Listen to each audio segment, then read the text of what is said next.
में नागरिकता कानून लागू होते ही जश्न मनाया जा रहा है।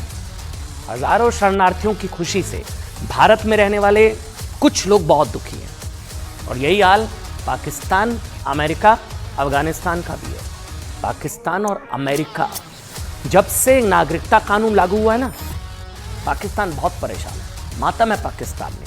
CAA, अमेरिका ने भी नागरिकता कानून पर भारत को लेक्चर देने की कोशिश की तो भारत ने करारा जवाब दिया। नागरिकता कानून पर अमेरिकी विदेश मंत्रालय ने कहा था कि वो नागरिकता संशोधन अधिनियम के अधिसूचना के बारे में चिंतित है।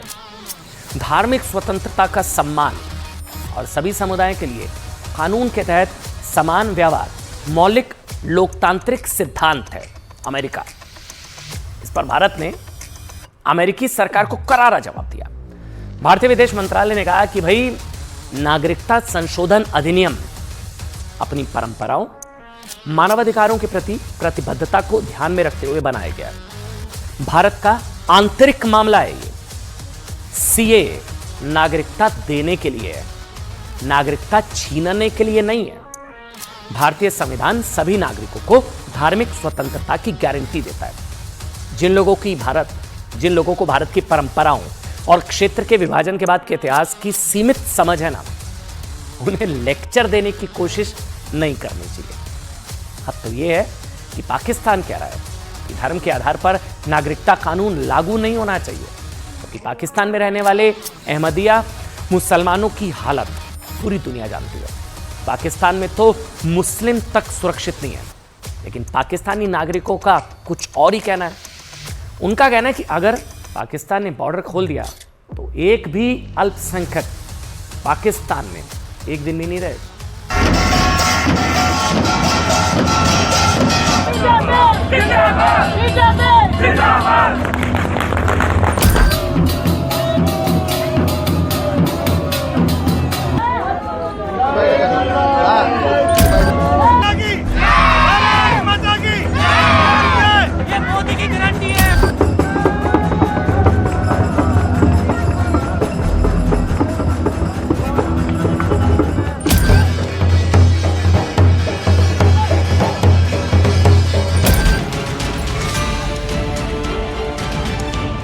भारत में जैसे ही नागरिकता कानून लागू होने की खबर आई, पाकिस्तान सरकार की नींद उड़ी है तो अमेरिका बौखलाया हुआ है।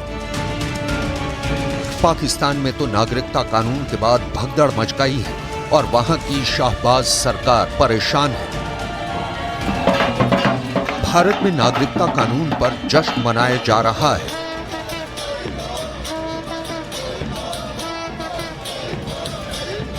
और ये देखकर पाकिस्तान ने दुनिया के सामने क्या जहर उगला है, ये आपको बताएंगे। लेकिन उससे पहले देखिए कैसे अमेरिका ने नागरिकता कानून पर संदेह जताया है। अमेरिका ने कहा है कि CAA की अधिसूचना को लेकर अमेरिका चिंतित है। अमेरिकी विदेश मंत्रालय के प्रवक्ता मैथ्यू मिलर ने कहा है कि धार्मिक स्वतंत्रता का सम्मान और सभी समुदायों के साथ कानून के तहत समान व्यवहार लोकतांत्रिक सिद्धांत है। Concerned about the notification of the Citizenship Amendment Act on March 11, we are closely monitoring this act, how this act will be implemented. Respect for religious freedom and equal treatment under the law for all communities are fundamental democratic principles. America के सवाल पर भारत ने करारा जवाब दिया है। भारतीय विदेश मंत्रालय ने साफ कहा कि जिन लोगों को भारत की विविधता से भरपूर परंपराओं का ज्ञान नहीं, उन्हें हमें भाषण देने की जरूरत नहीं। We are of the view that it is misplaced, misinformed and unwarranted. India's constitution guarantees freedom of religion to all its citizens. The CAA is about giving citizenship, not about taking away citizenships. Lectures by those who have a limited understanding of India's pluralistic traditions and the region's post-partition history are best not attempted. Bharat की तरफ से विदेशी media को नागरिकता कानून पर दुष्प्रचार करने पर बड़ा प्रहार हुआ है। जिन देशों में रहने वाले अल्पसंख्यकों का बुरा हाल है, वो भारत को लेक्चर दे रहे हैं। फॉरेन मीडिया को पूछे उनके देश में ट्रिपल तलाक है क्या? नहीं है। उनके देश में मुस्लिम पर्सनल लॉ है क्या? उनके देश में एक भी स्टेट में 370 जैसा प्रोविजन है क्या?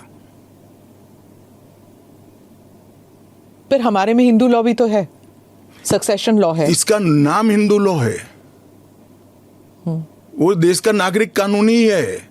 फिर मैं उसी सवाल पे आती हूँ, चाहे सीए हो, यूसीसी हो, या यूसीसी नहीं, सीए हो, या फिर 370 हो, ट्रिपल तलाक हो, ये सब आपकी मेजॉरिटी की वजह से ये सब स्मूथली हो गया।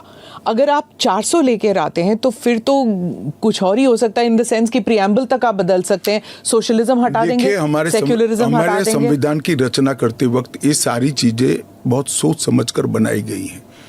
तो मुझे बताइए कि जब जवाहरलाल नेहरू जी की पूर्ण बहुमत होती थी, इंदिरा जी की होती थी, राजीव गांधी को 400 सीट मिल गई, तो उस वक्त सब उचित था। वहीं सरहद पार पाकिस्तान में शहबाज सरकार की नींद उड़ी है। पाकिस्तान इस बात को बर्दाश्त नहीं कर पा रहा है कि उसके यहाँ सताए लोगों को भारत में नागरिकता मिल रही है। इसलिए पाकिस्तान ने भी नागरिकता कानून के नाम पर जमकर जहर उगला है। पाकिस्तान ने कहा है कि भारत का CAA कानून भेदभावपूर्ण है और ये मोदी सरकार के एजेंडे का हिस्सा है। पाकिस्तान ने दावा किया कि CAA कानून लोगों की आस्था के आधार पर भेदभाव करता है। पाकिस्तान ने यह भी दावा किया कि अल्पसंख्यकों को लेकर भारत उन्हें बदनाम करने की कोशिश कर रहा है।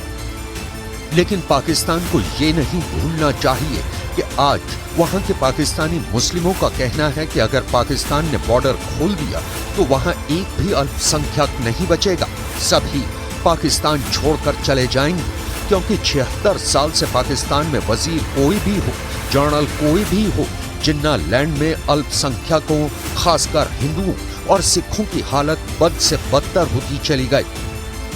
पाकिस्तान में अल्पसंख्यकों की आबादी घटकर 5% रह गई है, जिसमें 2% हिंदू और 1% ही सिख बचे हैं। लेकिन उनके लिए भी पाकिस्तान नर्क से भी बदतर बन चुका है। यहाँ पर मेरे दोस्त है मुझे कहते हैं कि दिनेश कुमार कलमा पढ़ लो, मुसलमान हो जा। तो ये अमल देकर दिनेश कुमार कलमा पढ़ेगा? पहले आप उन शैतानों को जो ज़खीरा अंदोज है, जो मुनाफाखोर है, उनको तो मुसलमान बनाए, फिर दिनेश कुमार के ऊपर आकर तबलीग कर। मैं चाहता हूं ये रोलिंग दे कि जब तक उनको मुसलमान नहीं बनाते हम पर तबलीग नहीं करेंगे। आंकड़ों पर गौर करें तो पाकिस्तान की आबादी 23 करोड़ है, जिसमें हिंदुओं की जनसंख्या महज 22 लाख के करीब है, जो पाकिस्तान की आबादी का 1.18% है। पिछले 76 साल में 92% हिंदू पाकिस्तान छोड़ चुके हैं। पाकिस्तान में 95% हिंदू मंदिरों को नष्ट किया जा चुका है। 1990 के बाद से 428 पूजा स्थलों में 408 को पूरी तरह से नष्ट कर दिया गया है। इन जगहों पर समाधि, टॉयलेट, दुकानें और सरकारी दफ्तर बना दिए गए। No religious minority can freely live or practice its religion in Pakistan today. The Ahmadiyya community continues to be persecuted by the state for simply practicing their faith. To even obtain a Pakistani passport, the community has to denounce its founder. Equally worse is the treatment of the Christian community. It is frequently targeted through draconian blasphemy laws. State institutions officially reserve sanitation jobs for Christians. Underage girls from the community are converted to Islam, abetted by a predatory state and an apathetic judiciary. Hindu and Sikh communities face similar issues of frequent attack on their places of worship and forced conversion of their underage girls. The state's crackdown on those who wish to raise their voice against any of these heinous policies is also incomparable. पिछले साल पाकिस्तान से आई तस्वीर ने उसे बेनकाब कर दिया। ये कट्टरपंथियों की आग में जलते पाकिस्तान की कहानी है, जहां मजहब के नाम पर कई ईसाई चर्च को आग के हवाले कर दिया गया, घरों में आग लगा दी गई और ईसाइयों को पाकिस्तान छोड़ने के लिए कहा गया, सिर्फ इसलिए क्योंकि यहां कट्टर मौलानाओं ने लोगों को भड़काया था कि कुछ ईसाइयों ने ईश निंदा की है। इन असलियतों से पाकिस्तान आंखें मूंद सकता है, लेकिन सच छिपा नहीं सकता है।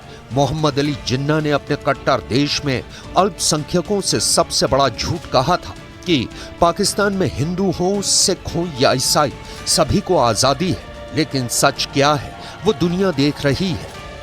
खुद को इस्लामिक देश बताने वाले पाकिस्तान में तो मुस्लिम भी अत्याचार के शिकार हैं। पाकिस्तान में अहमदिया मुस्लिमों की इबादत गाह पर अक्सर हमले होते रहे हैं। पाकिस्तान के संविधान में अहमदिया मुसलमानों को मुस्लिम माना ही नहीं गया है, उन्हें अल्पसंख्यक गैर मुस्लिम धार्मिक समुदाय का दर्जा दिया गया है।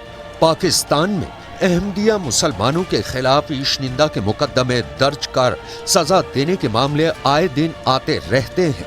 ईशनिंदा के मामले में दोषी पाए जाने पर अहमदिया समुदाय के लोगों की हत्या कर दी जाती है।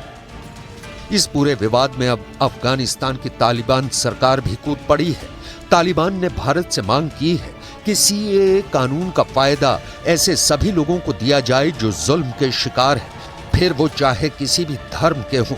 अफगानिस्तान में शरिया कानून लागू करने वाले तालिबान ने अपने ही देश में मुस्लिमों का जीवन नर्क बना दिया है, जहां महिलाओं पर लगातार अत्याचार हो रहे हैं। लेकिन वहीं तालिबान दुनिया के सबसे बड़े लोकतंत्र को पाठ पढ़ा रहा है।